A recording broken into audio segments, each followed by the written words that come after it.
A ver, les cuento. La hacienda Los Laureles siempre fue como el centro de todo para nosotros, la familia Vargas. Recuerdo los veranos interminables corriendo por sus campos, el olor a tierra mojada después de la lluvia, las risas con mis hermanos bajo el enorme laurel que daba nombre a la propiedad.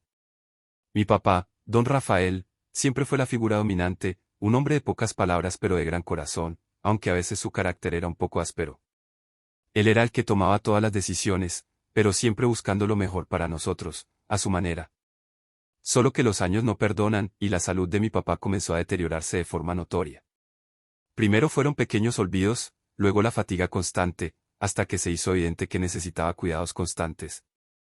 Fue entonces cuando su hija mayor, Elena, que es médico, se ofreció a mudarse a la hacienda para atenderlo. Al principio todo lo vimos como un acto de amor y dedicación. Elena siempre había sido la más responsable, la que parecía tener su vida perfectamente organizada. La verdad, al menos en apariencia, parecía entregadísima al cuidado de nuestro padre. Yo, en cambio, vivía en la ciudad, con mi trabajo y mis propias preocupaciones, y Sofía, la menor, siempre más sensible y soñadora, se mantenía un poco al margen de los asuntos familiares más complejos. Cuando mi papá finalmente falleció, la noticia nos golpeó con la fuerza de un huracán, aunque en el fondo sabíamos que era algo inevitable. La casa se llenó de un silencio pesado, cargado de recuerdos y de una tristeza profunda. Éramos 3 hermanos, ahora huérfanos de padre. Elena, la mayor, siempre tan seria y metódica en todo lo que hacía. Yo, Javier, el del medio, quizás con una visión más cínica de las cosas y una tendencia a cuestionar las apariencias. Y Sofía, la menor, con su sensibilidad a flor de piel, absorbía toda la pena del ambiente.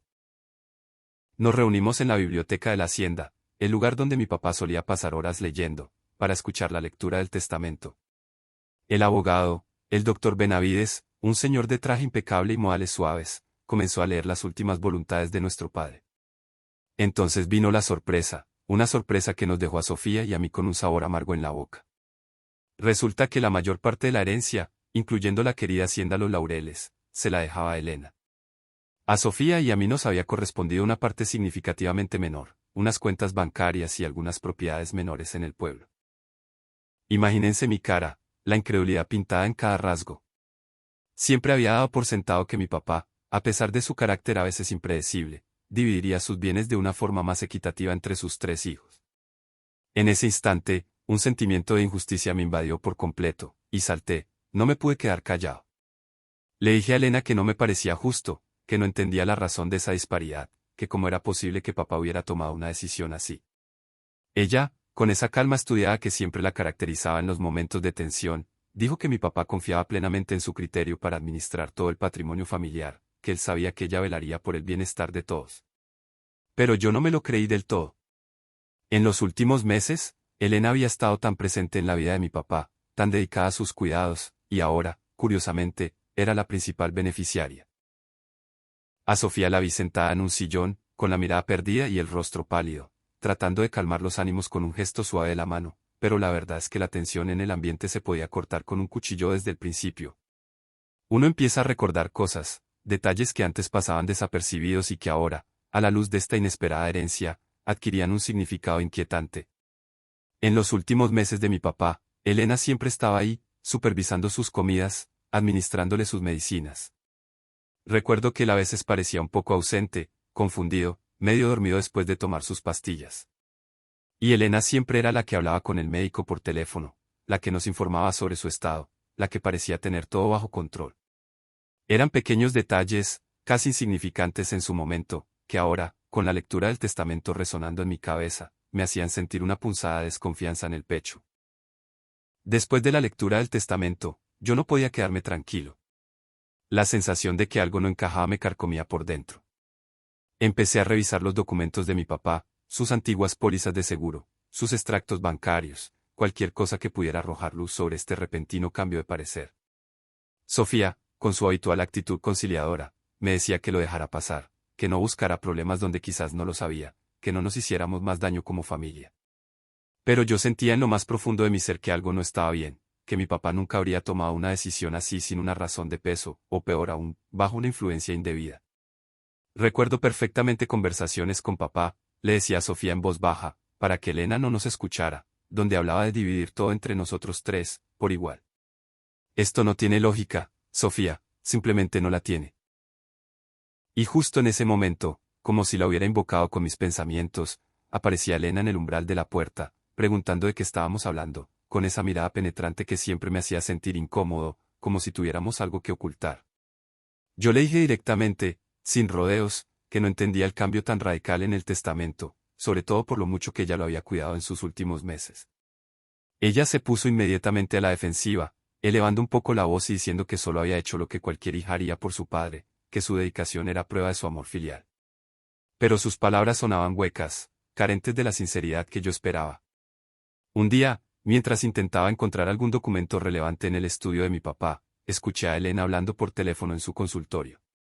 La puerta entreabierta me permitía oír fragmentos de su conversación. Estaba tensa, su voz denotaba una clara irritación.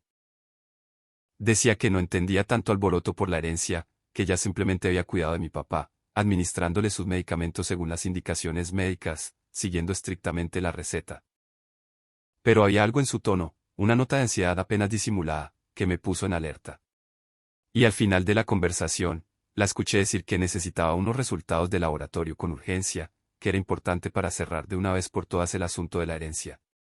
Esa última frase resonó en mi cabeza como una campanada. ¿Qué resultados necesitaba con tanta urgencia? ¿Y por qué estaban ligados al cierre de la herencia? Mi desconfianza hacia Elena crecía por momentos. Con Sofía, decidimos hacer una revisión más exhaustiva del antiguo estudio de mi papá, buscando algún indicio, alguna pista que pudiera explicar el misterioso cambio en su testamento. Después de remover montones de papeles y libros antiguos, encontramos un diario viejo, con las tapas descoloridas por el tiempo, escondido detrás de una hilera de enciclopedias polvorientas. Al abrirlo con cuidado, descubrimos la letra inconfundible de mi papá. En sus páginas, hablaba con detalle de cómo quería repartir sus bienes entre sus 3 hijos, especificando claramente que todo sería en partes iguales, un reflejo de su amor equitativo por cada uno de nosotros. Pero a medida que avanzábamos en la lectura, encontramos también anotaciones preocupantes sobre su salud. Describía cómo a veces se sentía extraño, con una somnolencia inusual después de tomar sus pastillas, una sensación de confusión mental que antes no experimentaba. Sofía leía en voz baja, con la voz temblorosa, cada palabra de nuestro padre. Al terminar, nos miramos en silencio, con la misma pregunta flotando en el aire, ¿qué sucedió en los últimos meses de su vida para que modificara su voluntad de esa manera? Y en mi mente, la sombra de Elena se alargaba cada vez más, tiñendo mis pensamientos de una creciente sospecha. Se me ocurrió una idea que podría arrojar algo de luz sobre lo que realmente había pasado. Recordé que mi papá había tenido una enfermera durante un breve periodo, una señora amable y discreta que Elena había despedido de repente, sin dar muchas explicaciones. Decidí buscarla. Conseguí su dirección a través de una antigua vecina de la hacienda. Me presenté en su casa haciéndome pasar por un familiar lejano, preocupado por la salud de mi padre, y le pregunté si había notado algo extraño durante el tiempo que lo cuidó. Al principio, la mujer se mostró reticente, un poco desconfiada, pero al final, al ver mi insistencia y mi genuina preocupación, se animó a hablar. Me contó que Elena era muy estricta con la administración de los medicamentos de mi papá, controlando cada dosis con meticulosidad. Sin embargo, había algo que le había llamado la atención: a veces, después de tomar sus medicinas, el señor Rafael le parecía demasiado sedado, más de lo normal. Y recordó un incidente en particular. Una vez vio un frasco de una medicina que no estaba en la lista habitual de medicamentos de mi papá, un frasco pequeño y sin etiqueta clara.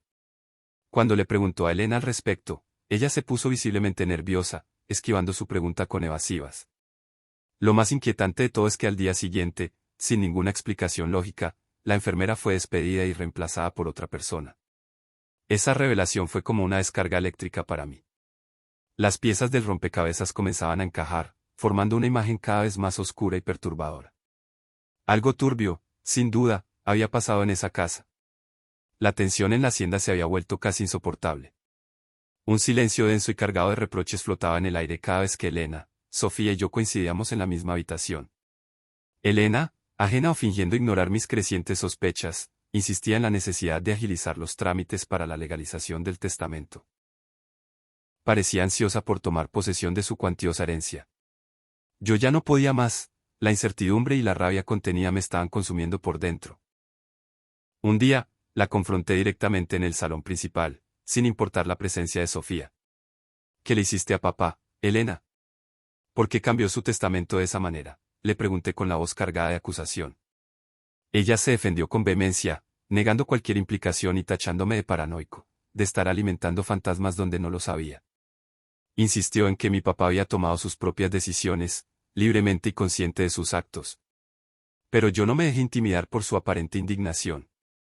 Le dije que tenía serias dudas al respecto, que cada vez encontraba más razones para creer que ella había tenido una influencia indebida en esa decisión, aprovechándose de su vulnerabilidad y su dependencia. Sofía nos miraba con sus grandes ojos oscuros, su rostro reflejando una profunda angustia, sin comprender del todo la magnitud de mis acusaciones. ¿De qué están hablando? ¿Qué estás insinuando, Javier?, preguntó con un hilo de voz. Entonces le expliqué a Sofía lo de los medicamentos, lo que me había contado la enfermera despedida, lo confuso que parecía papá en sus últimos meses. Elena palideció visiblemente ante mis palabras, pero su máscara de indignación se mantuvo casi intacta, afirmando con firmeza que eran acusaciones muy graves, difamaciones sin fundamento, y que yo no tenía ninguna prueba que respaldara mis absurdas teorías. Todavía no la tengo, le dije mirándola fijamente a los ojos, con una determinación inquebrantable, pero la voy a encontrar, Elena, te lo aseguro. Y cuando la tenga, la verdad saldrá a la luz. Y así fue. A partir de ese momento, me obsesioné con la idea de descubrir la verdad. Moví cielo y tierra, contacté a antiguos conocidos, revisé registros médicos, cualquier cosa que pudiera darme una pista sobre lo que realmente le había sucedido a mi papá. Finalmente, a través de un viejo amigo que trabajaba en un laboratorio de análisis clínicos, conseguí analizar muestras de los medicamentos que mi papá tomaba regularmente. Logré obtener algunas pastillas que aún quedaban en su frasco, sin que Elena sospechara nada. Los resultados de los análisis fueron como un jarro de agua fría, confirmando mis peores sospechas. Encontraron rastros de un sedante muy potente que no estaba incluido en la receta médica de mi papá. Un sedante. Un medicamento que no le había sido prescrito y que, sin embargo, estaba presente en su organismo.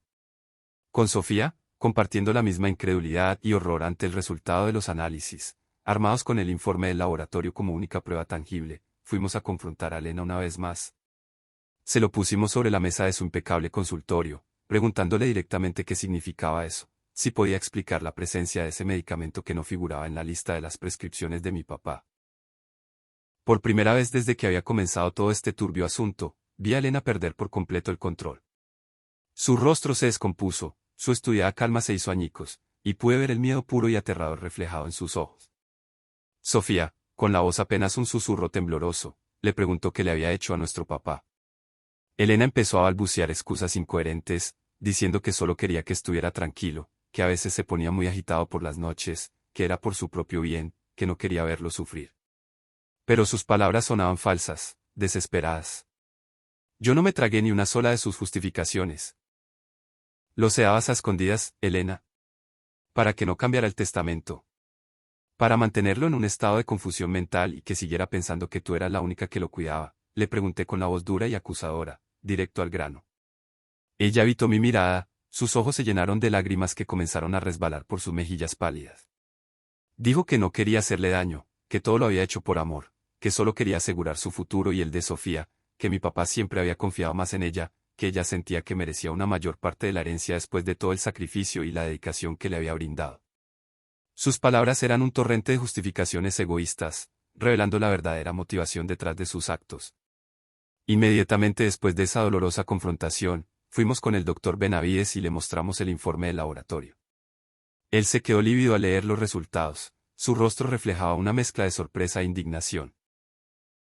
Nos dijo que en esas circunstancias no podía seguir adelante con la legalización del testamento, que tenía la obligación ética y legal de informar a las autoridades competentes. Imagínense el revuelo que se armó en cuestión de horas. La policía llegó a la hacienda, comenzaron una investigación exhaustiva, interrogando a vecinos, empleados y finalmente se llevaron a Elena detenida para tomarle declaración. Sofía y yo mirábamos toda la escena con una mezcla de shock, incredulidad y una tristeza infinita que nos calaba hasta los huesos. Sofía no podía asimilar la idea de que su propia hermana, alguien con quien había compartido toda una vida, hubiera sido capaz de algo tan terrible. Yo, por mi parte, sentía una amargura terrible, una profunda decepción. Aunque siempre había albergado mis sospechas, en el fondo nunca llegué a imaginar que Elena sería capaz de llegar tan lejos, de manipular la salud de nuestro propio padre de esa manera tan fría y calculadora, movida únicamente por la ambición desmedida. Después, cuando la policía se hubo marchado llevándose a Elena, y la hacienda quedó sumida en un silencio aún más opresivo que antes, Sofía y yo nos encontramos en la soledad del salón principal, rodeados de los fantasmas de nuestros recuerdos familiares. Sofía, con los ojos enrojecidos por las lágrimas, me preguntó en un susurro qué iba a pasar ahora. Yo no tenía ni la menor idea. Nuestra familia, ya fracturada por la enfermedad de nuestro padre y la amarga disputa por la herencia, ahora estaba completamente destrozada por la traición de Elena. La hermana que creíamos conocer, la persona seria y responsable que siempre había aparentado ser, simplemente ya no existía. En su lugar, había quedado una figura fría y calculadora, capaz de la bajeza más extrema con tal de conseguir sus objetivos. Recordé una vez, en los últimos días de mi papá, cuando él estaba un poco más lúcido y miró a Elena con confusión cuando ella le dio una pastilla. ¿Qué es esta medicina, Elena? Últimamente me siento un poco extraño, como si mi mente no estuviera del todo clara, le dijo. Y Elena, con una sonrisa forzada, le respondió que era solo para que descansara, que no se preocupara. Ahora esa imagen me daba escalofríos. Un día revisando las cosas que Elena había dejado en la hacienda encontré un frasco pequeño escondido en el bolsillo de un abrigo. Era el sedante con la etiqueta clara del medicamento y la dosis. Ahí estaba la prueba final, el error estúpido que la había delatado. El doctor Benavides nos informó después que la investigación había confirmado la presencia del sedante en el organismo de mi papá en niveles peligrosos. Elena estaba arrestada. El proceso de la herencia por supuesto quedó en suspenso. La hacienda Los Laureles que siempre había sido nuestro hogar ahora era el escenario de una traición terrible. La ambición como un veneno silencioso había destruido nuestra familia. La herencia de mi papá no nos trajo riqueza sino la dolorosa verdad de que la sangre a veces no lo es todo.